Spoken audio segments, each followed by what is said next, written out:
こんにちは、ジパング55のタカです。今回はグルメや観光地が豊富な兵庫県淡路島をご紹介します。見どころの多い淡路島をたっぷりご紹介します。このチャンネルはホテル紹介を中心に日本の魅力をご紹介しています。お得な旅行情報を知りたい方はチャンネル登録していただけると嬉しいです。それでは早速向かいたいと思います。神戸から淡路島に向かう場合は明石海峡大橋を渡ります。高速道路と直結しており、渡るのは有料です。全長3911メートルあり、日本でも最大規模の吊り橋です。橋を車で渡るだけでもとても綺麗ですね。淡路島は南北約 53km、東西約 22km、人口12万人のかなり大きな島です。淡路島玉ねぎや淡路牛など多くのおすすめグルメや観光地があります。今回は淡路島中部から北部を中心にご紹介します。淡路島の街並みが見えてきましたね。それではご紹介していきたいと思います。最初にご紹介するのは淡路サービスエリアです。サービスエリアと思われるかもしれませんが、眺めが綺麗でお土産も多い人気のサービスエリアです。場所も明石海峡大橋の近くにあるのでアクセスがいいですね。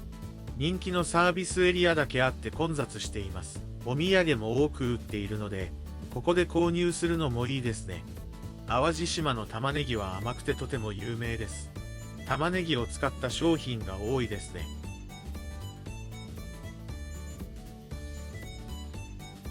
美味しそうな食事も売っています。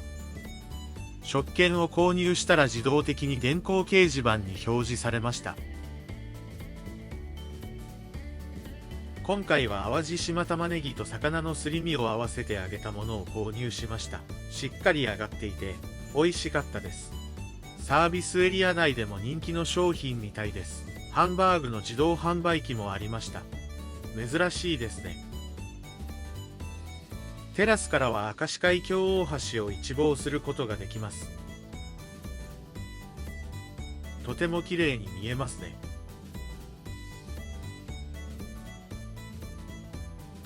サービスエリアの向かいには淡路ハイウェイオアシスという施設があります。ここの名物は無料で飲める淡路玉ねぎスープです。専用蛇口から出てくるそうです。店内では地元の玉ねぎや野菜が売っていました。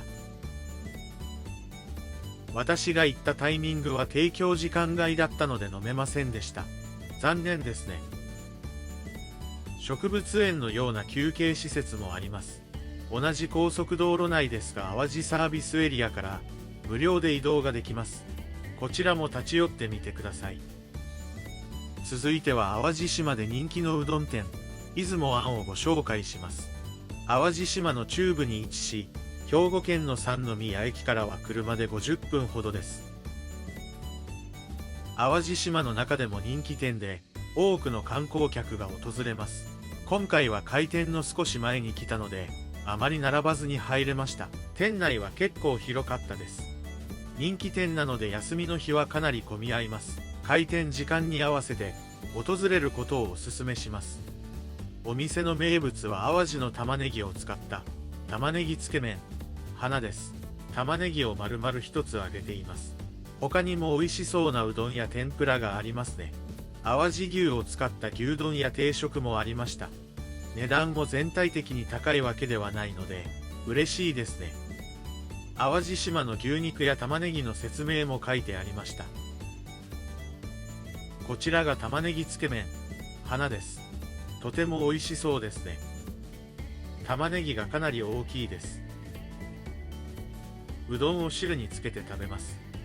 濃くてとても美味しいですね。玉ねぎは大きいのでナイフとフォークで切って食べます。味は玉ねぎの甘さとサクサクに揚げてあるのでとても香ばしかったです。人気の理由がわかりますね。こちらのお店はカード払いもできます。地方のお店はカード払いができないことが多いので助かりますね。とてもおすすめのお店なので淡路島に来た際はぜひ訪れてみてください。続いてはフロックスファームです。淡路島の中部、西海岸に位置しています。海岸線沿いに多くのお店があり、海を眺めながらゆっくりできます。ラーメン店やパン屋さんなどがありますね。ジェラート屋さんもありました。地元のミルクや塩を使った味があり、美味しそうですね。私はミルクと塩味を注文しました。濃厚ですごく美味しかったですね。訪れた際は注文してみてください。他にも海が見えるイタリアンレストランや雑貨店がありました。雑貨店は化粧品や食器などが置いてありました。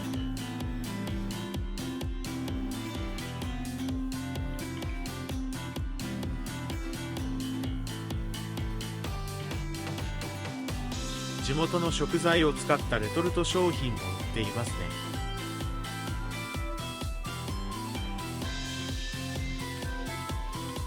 お酒、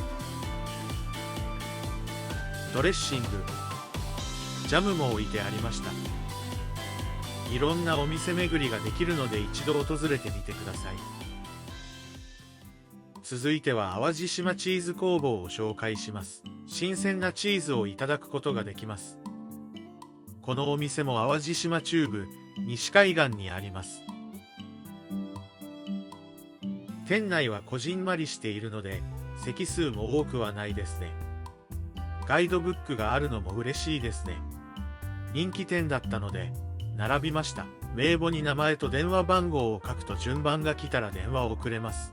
待ってる間は移動できますが、呼ばれたタイミングですぐに来ないとキャンセルになってしまいます。私は車の中で待ち、30分ほどで入れました。チーズもいろいろな種類があります。チーズはプレートで食べることができます。他にもハンバーガーやチーズケーキなどがありました。飲み物はコーヒー、紅茶、ジュースをはじめ、ホエイドリンクもありました。ホエイは乳製品の生成過程でできる栄養価が高い液体です。ホエイをお店で提供しているのは珍しいですね。名前がチーズ工房なので、勝手にチーズ工場が併設されていると思ったら、カフェのみでした。駐車場に止められる台数も少ないので注意が必要です。今回はブラッタチーズと季節のフルーツセットにしました。フルーツはシャインマスカットとキウイです。オリーブオイルもついています。チーズはふわふわで、とても美味しそうです。塩やオリーブオイルフルーツと一緒に食べると、とても美味しいですね。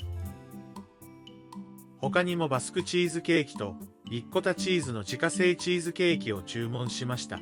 どちらもチーズの味が濃くとても美味しかったですね。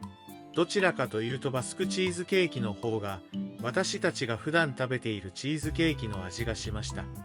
支払いはクレジットカード払いができないので注意が必要です。いろんなチーズを試すことができるので訪れてみてください。続いてご紹介するのは野島スコーラです。廃校になった小学校をリノベーションし、物産展やレストランが入っています。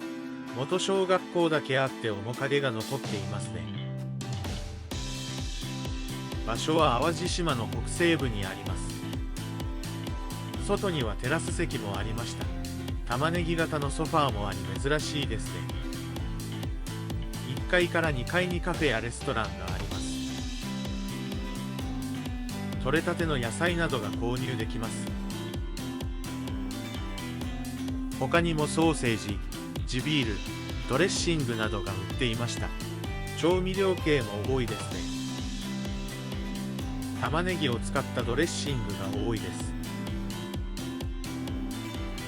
ここの名物は玉ねぎの詰め放題です。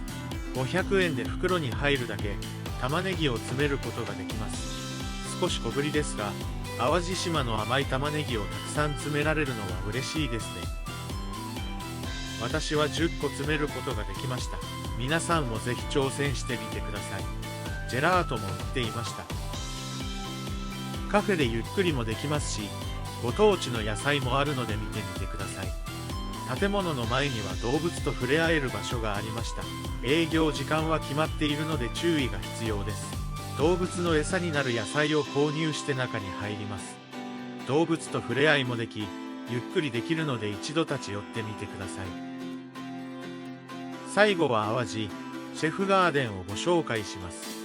海岸線沿いに全国の有名店が出店し、食事を提供しています。天気が良い日はサンセットも綺麗なエリアだそうです。こちらも淡路島の北西部に位置しています。西海岸線は飲食店が多いエリアですね。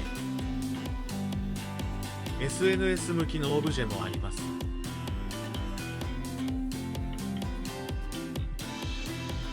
コンテナのような場所に様々なお店が出店し、好きなお店を選んで購入することができます。フルーツサンド、ステーキ丼、親子丼、おでん、ハンバーガーなどいろいろ売っています。いろんなお店が選べるので楽しいですね。店内や外のテラス席で食べることもできます。ただ外は海沿いで風も強く、少し寒いですね。秋から冬の時期に訪れる方は注意が必要です。巡行バスも出ているので、車がなくても移動しやすいと思います。夜は本物の火で松明も灯されるので綺麗ですね。それでは私も海鮮丼と淡路和牛の炙りたたき丼を注文したいと思います。淡路牛の中でもさらに少ないのが淡路和牛だそうです。こちらが海鮮丼です。値段は1680円です。味がしっかりついていて美味しかったですね。淡路島は漁場も豊かなので魚も美味しいです。こちらが淡路和牛のステーキ丼です。入れ物も重箱で高級感がありますね。値段は3300円ぐらいでした。味は美味しかったんですが、少し時間が経っていたので冷めていたのが残念でした。ステーキなどのお肉はお店で熱々を食べた方が美味しいかもしれませんね。ただ冷めても肉が硬くならずご飯とあって美味しかったです。さすが淡路和牛ですね。このシェフガーデンの手前にはチョコレートやマルシェのお店が集まったエリアがありました。ここでも買い物が楽しめそうですね。シェフガーデンの先にはレストランが2軒ほど入り、お土産も売っている施設もありました。もし室内でサンセットを見たい方はこちらの施設の方がいいかもしれません。海岸線沿い全体が再開発され、お店が多くできています。ドライブがてら訪れるのもいいかもしれませんね。それでは今回の淡路島観光いかがだったでしょうか。多くの飲食店やグルメがあり、一日では回りきれない魅力的な島でしたね。今回は北部、西部を中心にご紹介しました。次は南部もご紹介したいですね。テーマパークなどの遊ぶ施設もあるので、また淡路島を訪れたいと思います。動画作りの励みになるので、チャンネル登録、高評価いただけたら嬉しいです。最後までご視聴いただきありがとうございました。それではまた次回動画でお会いしましょう。さようなら。